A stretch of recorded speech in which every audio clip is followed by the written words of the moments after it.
দেশের বাইরে আমার কোনো ঠিকানা নেই, এটাই হলো আমার ঠিকানা।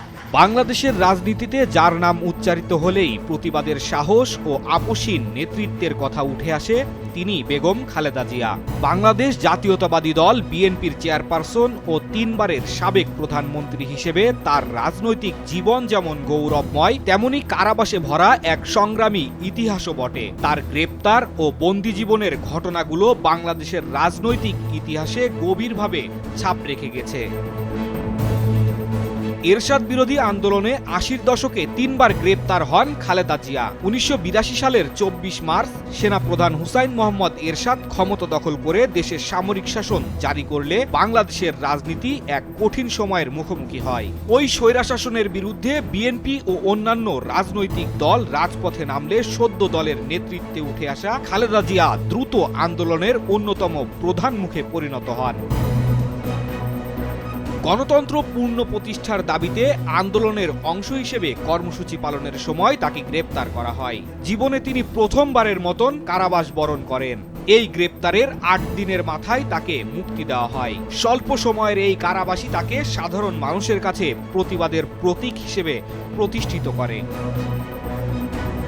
১৯৮৩ সালের পর সামরিক শাসন বিরোধী আন্দোলন আরও বিস্তৃত ও সংগঠিত হয়। ছাত্র, শ্রমিক ও রাজনৈতিক দলগুলো একযোগে আন্দোলন শুরু করে। এই প্রেক্ষাপটে ৩ মে ১৯৮৪ সালে খালেদা জিয়াকে আবারও গ্রেপ্তার করা হয়। এই গ্রেপ্তার ছিল মূলত প্রতিরোধমূলক, যাতে তিনি সরাসরি আন্দোলনের নেতৃত্ব দিতে না পারেন। তবে সরকারের এই কৌশল আন্দোলনের গতি থামাতে ব্যর্থ হয়, বরং তার অনুপস্থিতিতেই আন্দোলন আরও দৃঢ় ও বিস্তৃত হয়।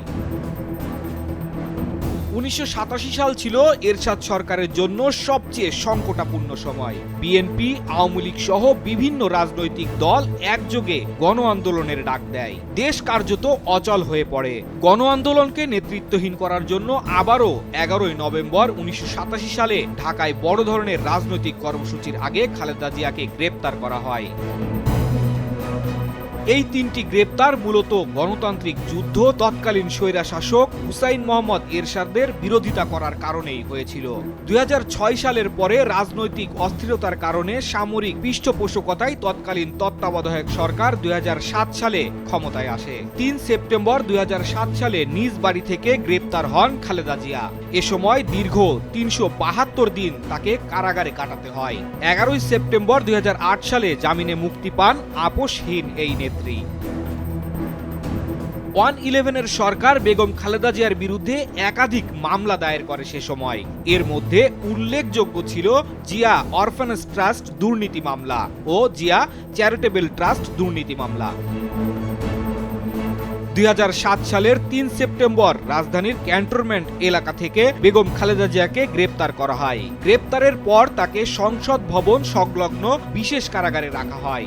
এই ঘটনাকে বিএনপি ও সমর্থকরা রাজনৈতিক প্রতিহিংসার অংশ হিসেবে দেখলেও তত্ত্বাবধায়ক সরকার তাকে দুর্নীতি বিরোধী অভিযানের অংশ বলে আখ্যা দেয়। এ সময় তিনি দীর্ঘদিন কারাগারে থাকার ফলে রাজনীতি কার্যকর স্থবির হয়ে পড়ে।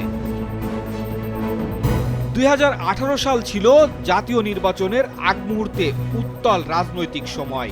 আওয়ামী লীগ সরকারের রাজনৈতিক উদ্দেশ্য প্রণোদিতভাবে করা জিয়া অরফানেজ ট্রাস্ট মামলায় ২০১৮ সালের ৮ ফেব্রুয়ারি ঢাকার বিশেষ জজ আদালত বেগম খালেদা জিয়াকে ১৭ বছরের কারাদণ্ড প্রদান করে। এই বিচারিক প্রক্রিয়া ছিল তড়িঘড়ি ও পক্ষপাতদুষ্ট। দুর্নীতির মামলায় গ্রেপ্তার দেখিয়ে ওই দিনই খালেদা জিয়াকে কারাগারে পাঠানো হয়। প্রথমে পুরান ঢাকার নাজিমউদ্দিন রোড কারাগারে বন্দী ছিলেন খালেদা জিয়া।